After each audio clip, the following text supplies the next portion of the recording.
Hello. Good morning. Thank you, everybody, for being here. It is my pleasure to introduce my good friend, Gretchen Daly. Gretchen, I was lucky last May to go visit Gretchen in Stockholm, Sweden, where she had been spending 2 years working on what she works on. She'll tell you a little bit about it. But she, over the last 20 years or so that I have known her, has become a dear and respected friend. She asked me not to say anything fancy about her, but I think I need to say a couple things about Gretchen, who is a very well-respected scientist and person who, on a global scale, is helping to bring attention to the monetary value of natural systems of nature. Gretchen is a senior fellow at Stanford's Woods Institute for the Environment. She is the Bing Professor in Environmental Science. I can see her saying, "Oh, Haiti, just be quiet." She's the director of Stanford Center for Conservation Biology.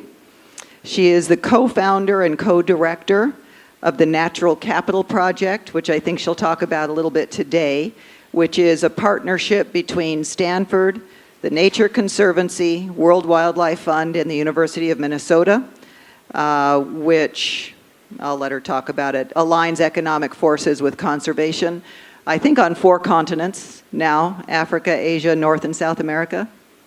Is that about right? All righty.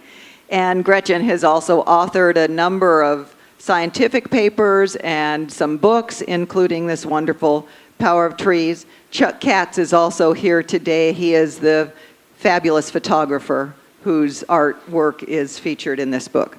Gretchen also has won many awards, and I couldn't begin to tell you what they are.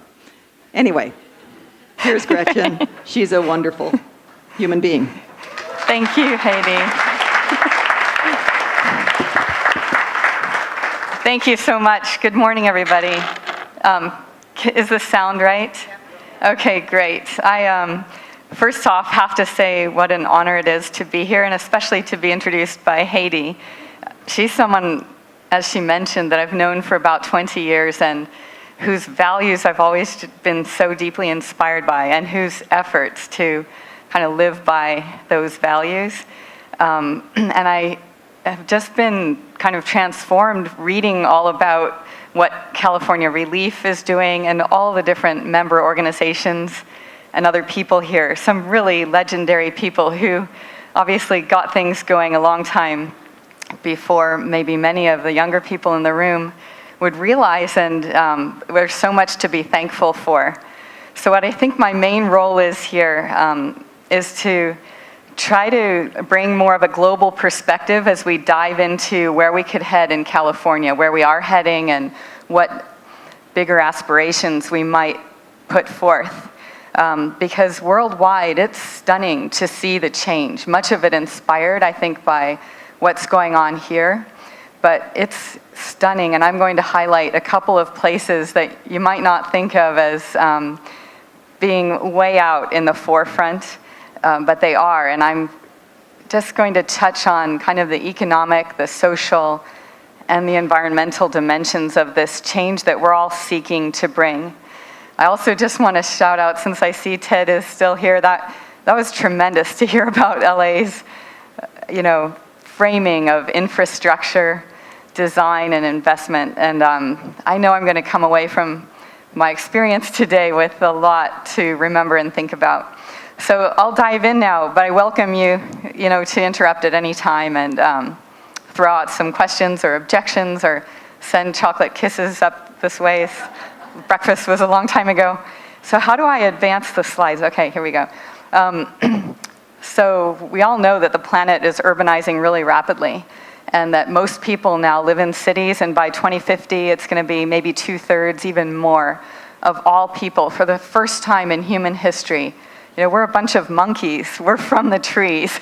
And now we're packing into these urban environments, and that has such profound impacts on everything about how we live, how we see the world, how we think, how we feel.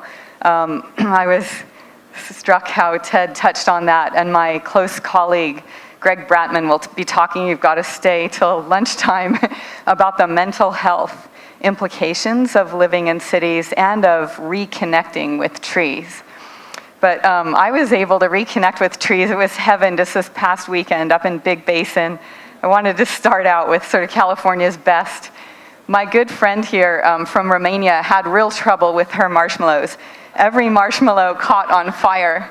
She's blowing that one out. But her son had no trouble at all and wolfed down a whole bag full. But anyway, we're all transformed by trees, maybe most profoundly when we're in a place like this. But as Ted and I know everybody will be talking about, just being in the presence of a place like this Pico house with a few trees around us, and how can we think about advancing a dream that Hades often talked about, of like the campaign for Got Milk. We ought to all be thinking about, got trees in your life today, and for your kids, for your family. So here's the only real nerdy slide. I'm just going to try to organize what we talk about in thinking about how the world is transforming, about deepening our understanding of the many benefits that all of you can talk about so eloquently, of living with trees, our need for trees, how we've come from trees, tools to help us guide investments, really wise investments that we can defend, that are built on a strong evidence base in science and in our understanding and our culture, to make these investments, demonstrate them, and then scale up. And this business here about a platform is all about scaling, trying to bring the many individual efforts that we see underway in many places to sum up to much more than their parts and help drive and accelerate this change. So just on the understanding, I'm going to tell a few little stories on each of these points. On the understanding, I'm going to take you to Costa Rica, a place that really is a global pioneer in terms of driving change. They've had a policy in place since the mid-90s, paying anyone who is a landholder on a voluntary basis for either replanting or just maintaining trees. And why do that? I mean, it's almost crazy. Costa Rica had the highest rate of deforestation in the world when this policy came along, with some brilliant people who, from the country, know it well and were in an opportune moment to make change. Why value a bird like that, the royal flycatcher that we happened to catch last spring in the coffee plantation, shown here next to that bit of rainforest? So just along these lines of deepening understanding, for many years now, people have been trying to understand, what is the role of those little bits of forest in and around farms in much of the world. And when we think about the coffee we drank maybe this morning, there's a lot of forest still weaving through coffee landscapes, providing bees that pollinate. In fact, those bees that live in the forest 51 weeks of the year, and they fly out of the forest the 1 week that coffee is blooming. It looks like popcorn, just white flowers opening up across the entire landscape. The bees all leave the forest where they get their nectar and pollen and their little homes the rest of the year, boost yield, we've found, by 20% in coffee farms near the bits of rainforest, and boost quality by 50%. With huge economic impacts for the individual farms. These other birds, like this one that gets really upset and puts its little crest up as well, the scaly-crested pygmy tyrant, these guys are involved in reducing pest infestations and reducing our dependence on really damaging chemical, insecticides, other kinds of pesticides. In this case, it's controlling a pest called the coffee berry borer, for which there is no chemical intervention available, and it reduced infestation pressure by 50% or more. Then we looked at bats, and that was a humbling experience. That's all I'm going to say here. We can talk about it later. We have no idea. Bats do all kinds of things in the ecosystem, and we're at the beginning of discovering what those all amount to. And I put them in because it's important to remember, we're just sort of at the tip of the iceberg of understanding our deep and intimate long-term relationship with trees and forests. But anyway, there are a lot of people, crazy people out there, thousands of studies going on just in the past decade, trying to build up this evidence base, linking the connections to economic and other aspects of human well-being, of investing in and sustaining trees in our rural landscapes, supporting all of us. And then moving, how do we move from studies to meaningful policy? That's what I'm going to get into in a moment here. But I want to touch on city living just to highlight what my colleague Greg Bratman will be talking about a little bit later. It's stunning to see what the impact is of living in cities on our mental well-being. A huge upsurge in mental health issues, especially related to anxiety and mood disorders or depression. And a lot of that is thought to be related, possibly, that's what he'll get into, to our disconnection, from nature. Big impacts on both cognitive and emotional dimensions of our mental well-being. And here I'd say there have been hundreds of studies. Greg's at the forefront of synthesizing these, driving his own work, and trying to inform, again, meaningful investments. What can we do with the evidence base we have today to transform our cities and preserve and restore beautiful elements of nature in cities? So now I'm just going to touch for a moment on tools. There's a lot you can look up, and I'll reference, a website. There are a lot of tools out there, but I want to get to demonstrations. And these tools, more and more, are being oriented around capturing what the return on investment would be of enhancing trees in urban contexts. We started out more in rural contexts across countries where there was a lot of kind of policy opportunity. But more and more, there's opportunity in cities, and LA and other cities in California, Sacramento and other places, really stand out as ripe for accelerating this change. We've packaged up these tools the Natural Capital Project has. Haiti mentioned it. It's a partnership where sort of 4 organizations deal with the red tape, but there are hundreds of organizations involved. I'd love to welcome sort of deeper partnership with this Natural Capital Project. It's an international effort. We've developed these online tools to which anyone can add. We're trying to build up this platform called, integrated valuation of environmental or ecosystem services and trade-offs to figure out how to make these smart investments. And this you can all look up at the Natural Capital Project website. So I'm not going to dive into the tool part of this further now, but we'd welcome suggestions, anything you want to send our way, we're there. We work now in worldwide. Deeply, we work in maybe 50 countries as an effort ourselves. There are over 100 countries that have taken up these tools, many of them officially, such as the government of China, that I'll get into in a moment. And, so what can we do to elevate the success that we've had so far as a movement, shown here and much more broadly, to drive real change? And that's what I'll now turn to. A couple of stories. We're going to start in Latin America. So we've worked in many, many places. This is a few of the places where we've had deep engagements over the past 5 to 10 years. I'm going to take you first to Latin America, where water security for cities is kind of the #1 issue in a lot of places. And we all know with climate change, with rapid urbanization and growing populations, with poor water infrastructure to start with, it's absolutely vital, nothing more vital than securing healthy, abundant water supplies.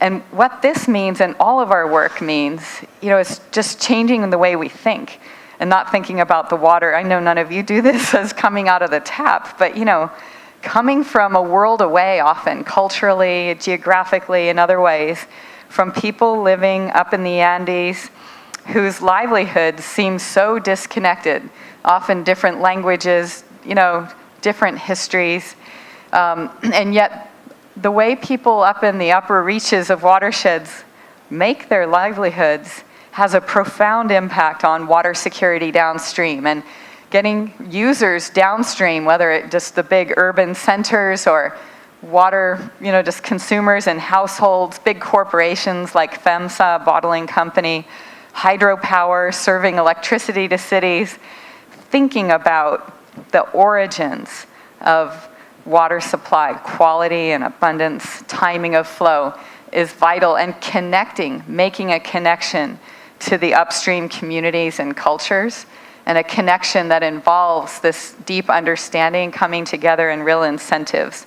So led by actually the Inter-American Development Bank, the Nature Conservancy, FEMSA, and other groups, the Nature Conservancy has engaged the Natural Capital Project in developing tools that help bring people together to understand, well, where would you target investments to help secure those cities and their most vital, water and electricity and other needs?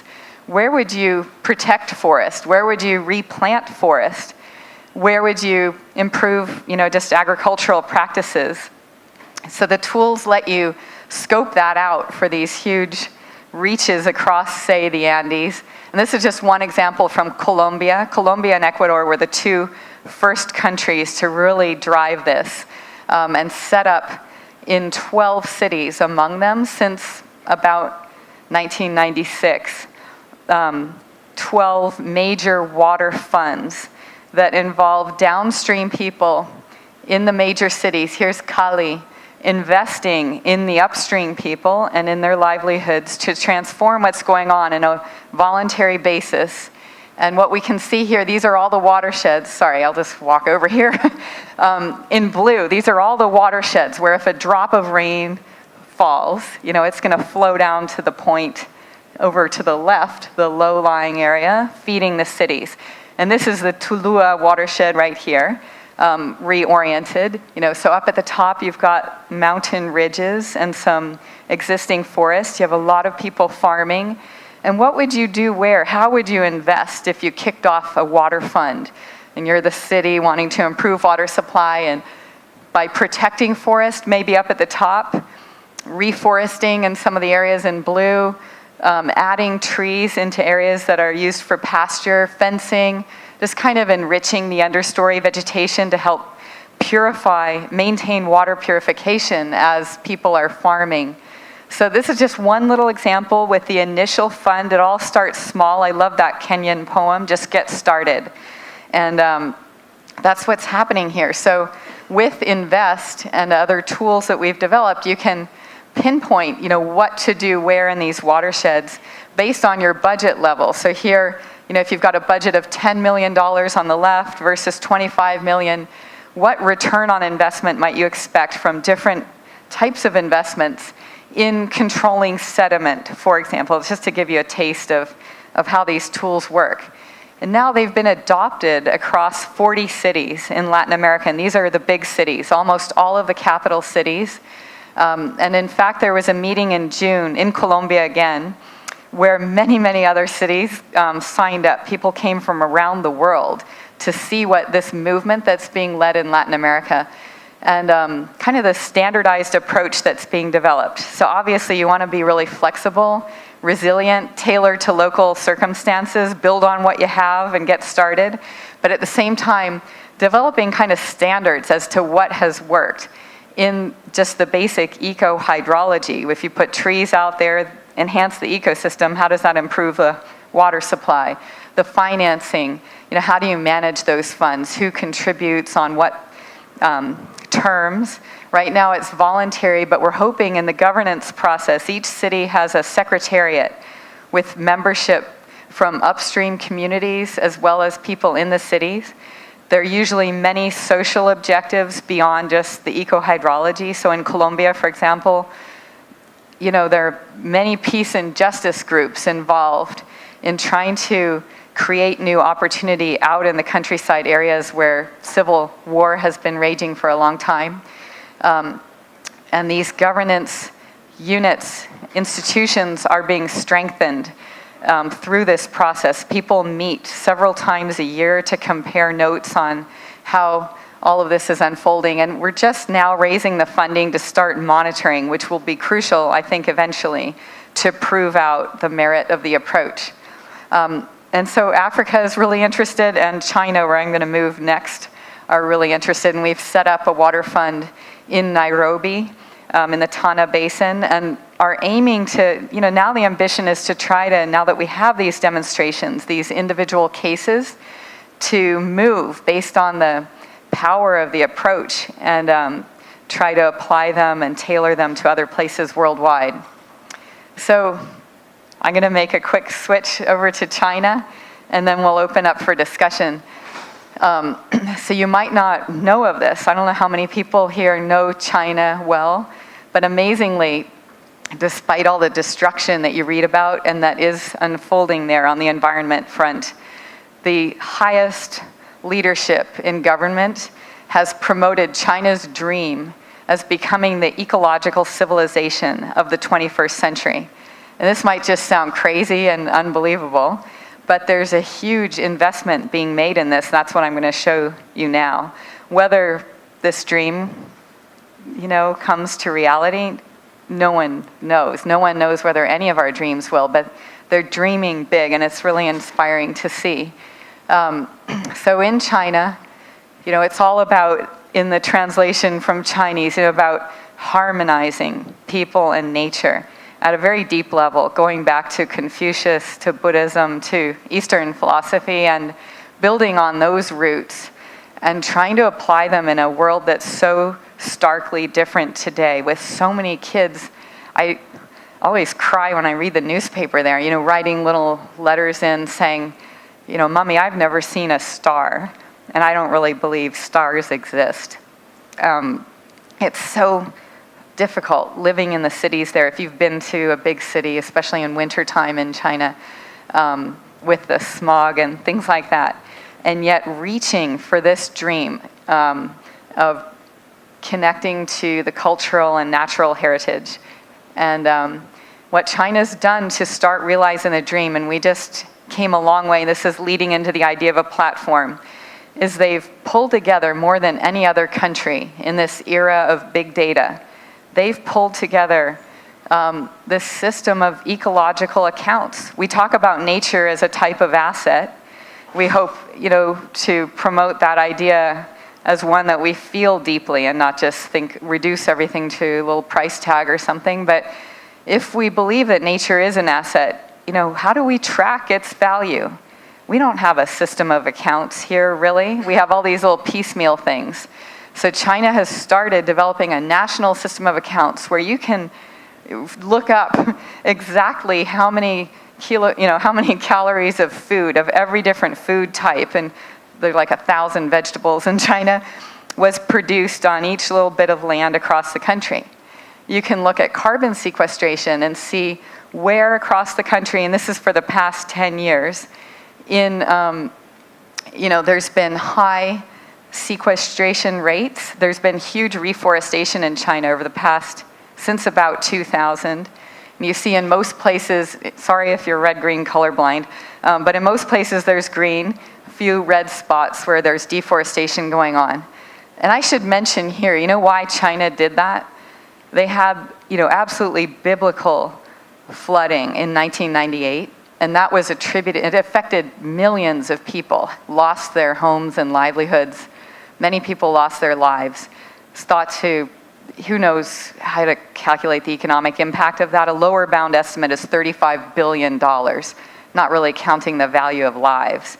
And from that, they started investing in reforestation, starting in 2000. So over these past 15 years, they have just gone to town. They have the highest reforestation rate in the world. Here they're looking at sandstorm prevention. Where in China do sandstorm prevention services originate? Where is that sand? Where can it pose a severe threat? And how can we invest in restoring these dryland systems to keep the sand where it belongs and out of the cities? Water retention is just massive. They're having serious flooding again now. I was just there a couple weeks ago. And it's from destroying wetlands this time, not from deforestation so much in these coastal areas over here. But this shows, where in the country trees mainly, and sometimes wetlands and sometimes other systems, are holding that water for irrigation, for hydropower, and for flood control services, also drinking supply. And then you can sort of add up, well, where would you invest in the country based on different things? And this is taken then down to the very local level. But what China's done just in the past 5 years, and they keep expanding this. So now 50% of the country is zoned in these new ecosystem function conservation areas. They've invested over 150 billion US dollars, which go a long way in places where people are barely living on $1 a day, $150 billion over the past decade or so into, protecting and restoring ecosystems. And they're paying people, 200 million people are now being paid to conduct this work. And there's a lot, we're working with a major university to understand, how people get breakfast and make their way through the day and what choices they have and how to open up new choices. For this woman here living up in the mountains near Xi'an, it's at that level, trying to understand. There have been thousands of studies actually on this system. So it's a deep thing we have to do, and I feel it's a nice illustration of understanding. And then to go further, this will be the last thing I say on China, they're using this system of accounts to go beyond GDP. So the last century was all about growth kind of at all costs, promoting GDP. And now, for the first time, a country, although we've talked about greening GDP for a long time, China is saying, okay, nobody's agreeing on how to green GDP accounting. So they're just going to go ahead and develop their own system accounts. It's called Gross Ecosystem Product, GEP. They're going to report that alongside GDP. They already have a lot of cities signed up. Most of the emphasis is being driven by cities and mayors. And they're going to judge, it's a complicated and very different political system, obviously, but this will have a huge impact if it works. And it has support at the level of the premier and president, and could be translated across the world. The International Standards Organization, ISO, is inviting China to develop this as a case for other places, to give us another measure of progress, how we're doing, besides just how a narrow set of sectors of the economy are performing. So now to scale up, I'll just say a little bit, and I'd love to open up in discussion. How do we scale up these kinds of efforts and the many really vital and creative and ambitious efforts that are being led by people in the room? How do we move and accelerate the transformation that we're trying to make? So the idea of this platform, I suppose it's a Silicon Valley type idea, a California idea, but that's the world we're in. Can we develop the data worldwide? So we're starting to put together a system of ecosystem accounts for all countries. We have just crude data now, getting whatever we can, but the ambition is within 5 to 10 years to have something at least as good as what I just showed for all of the world, and to bring in the science and tools to guide these investments, and to work in the context of places that are driving the policy change. Because if we're not working with leaders changing the way we make decisions, it's all just an academic exercise. So everything is being driven. On the left, that's one of the head people in China, and the main lake that feeds Beijing. That's LA, obviously, and this picture here is to symbolize the Latin America water funds case. So we're going to build this up and make it possible for everyone. We need to go a lot further, beyond this in advocacy and communications. That's what I'd love to hear more about from you here. But just in closing, I'm going to refer to a friend of mine, this guy, Peter Wheeler. He's in the Nature Conservancy. He grew up in the UK. He's an investment banker most of his life, but always really passionate about conservation, and has just turned to conservation completely. He said when he was a kid, he used to get dragged by his dad out on these small, sailboats, and they'd cross over to North America from England. And he said it was utterly terrifying. You'd be seasick most of the time. You're out in the middle of the ocean wondering what's going to happen to you. And finally, long before he could see land, he said you could smell land. And he'd just get settled. Once you could smell land, you felt optimistic and like things were going to work out. And he's saying, we're at this point in the natural capital movement, whatever you want to talk about it, valuing nature, where we can't quite see where we're going to land or what the land looks like, but we can start to smell it. The days of, unvalued trees and other natural assets, those are behind us. More and more people are recognizing, are lighting up with the understanding we need and with really clever ways about bringing that understanding into decision making. And it's a good time. And I hope from here, I thank you very, very much for all the inspiration, for the legendary people here. Turning over next to Andy Lipkiss will be a huge honor. But for a few minutes we can chat, I think, if Haiti approves. And I'd love to get just a conversation going on where you see the best opportunities for leveraging all that's been done in this movement and driving towards some really big dreams in the decade ahead. Thank you.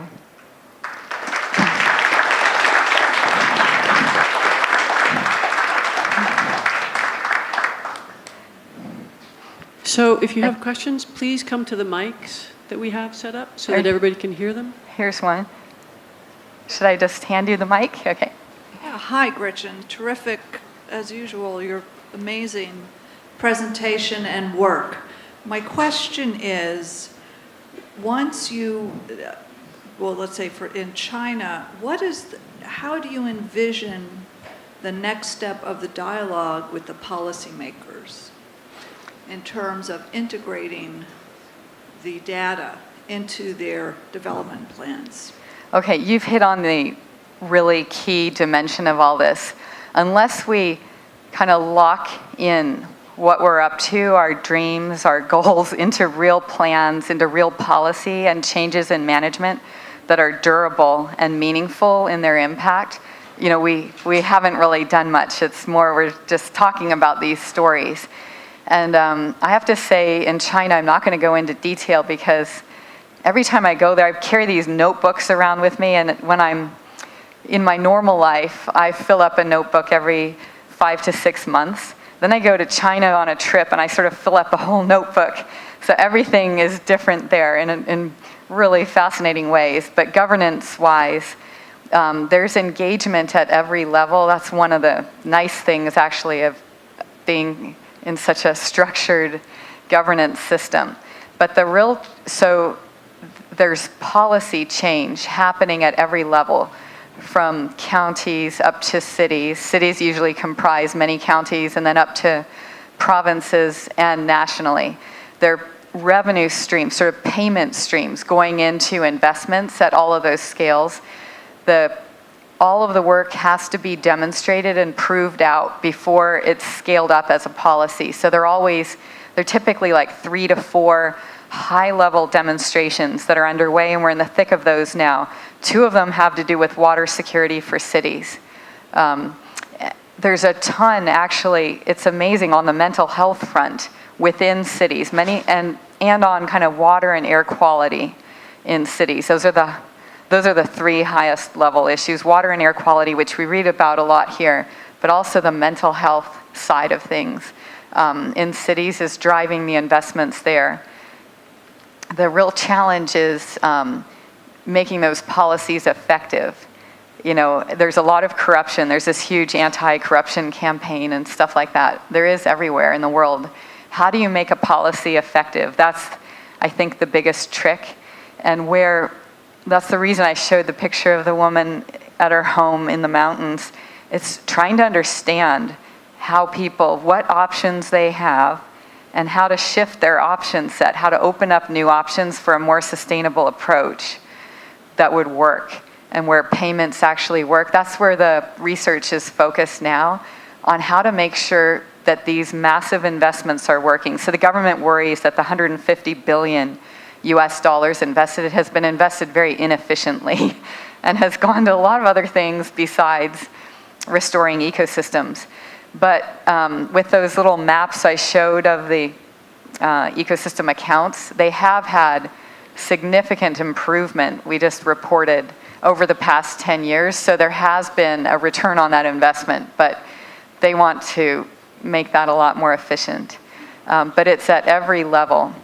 And we need to do the same here at every level, from cities. Cities often, you have a lot more play and power with the local focus and mobilizing. There are a lot of powerful people in cities.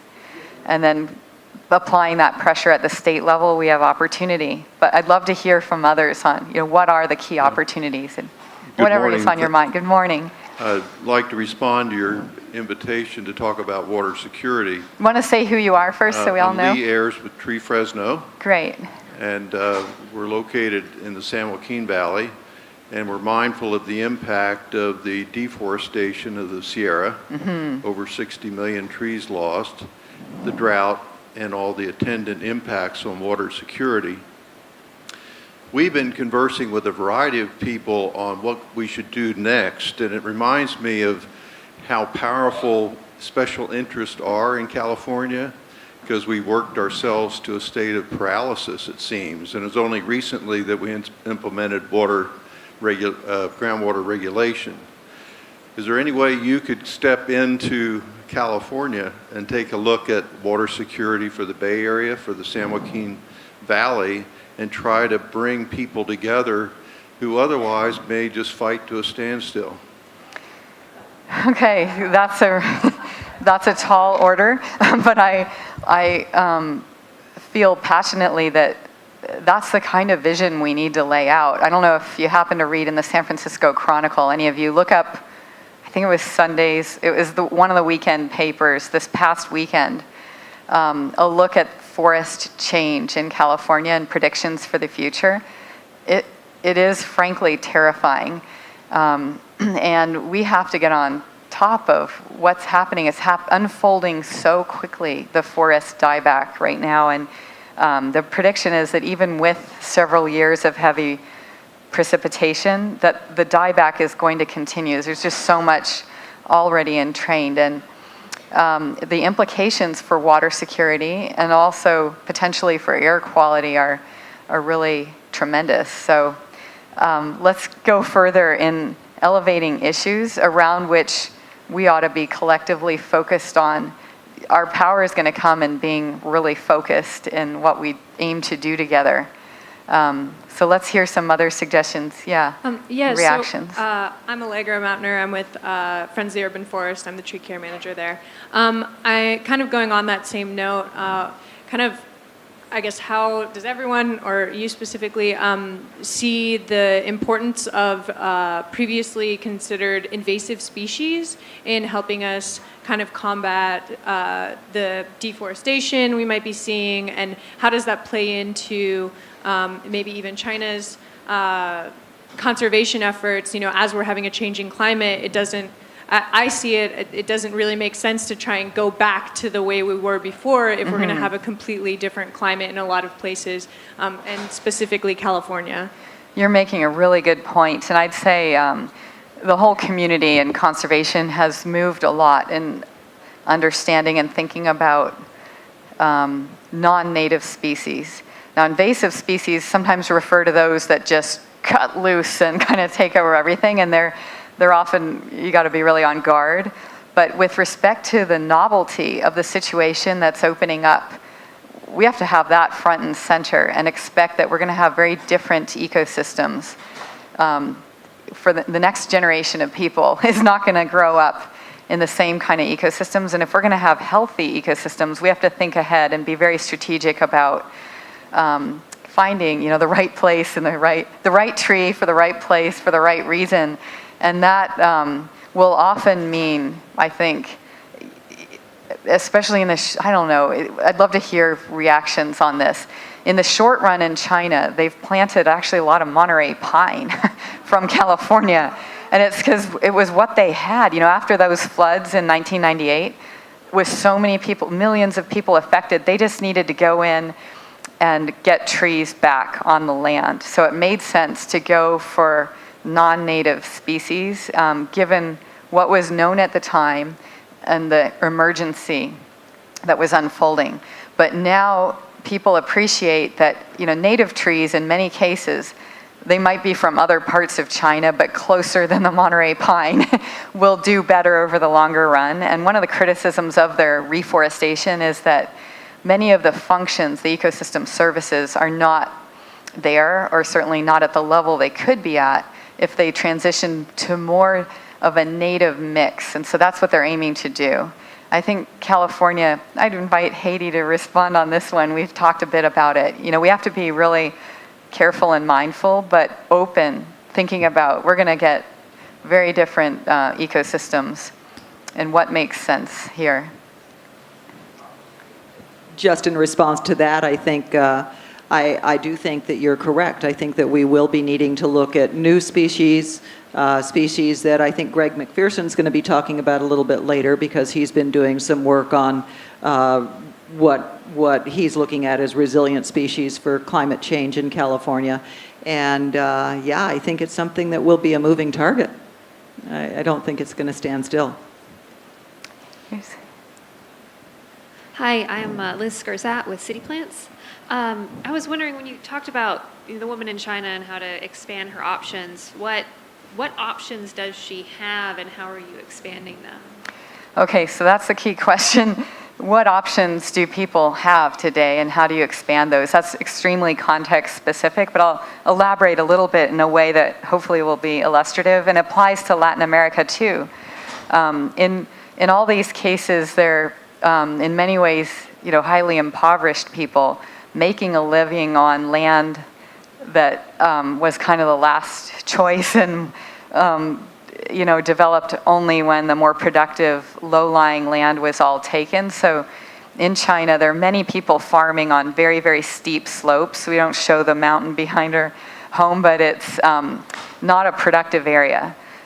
So the idea generally, first of all, is to help support the massive flux of people into urban areas. This is all happening on a voluntary basis. China's trying to slow down the rate of urbanization, and they're having trouble doing that.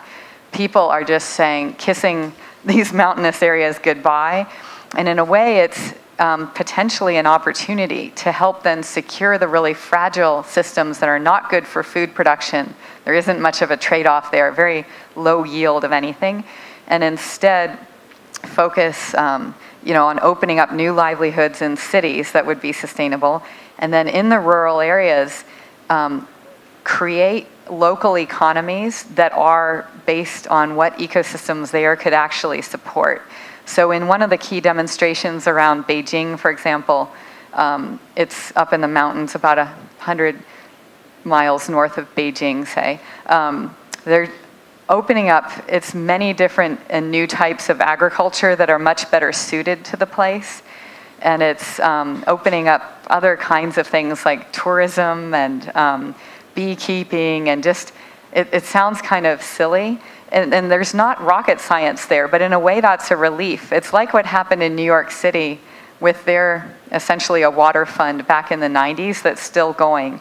Just trying to convert local economies instead of into producing commodities like rice or corn that would then go into these big general markets with no value from the place.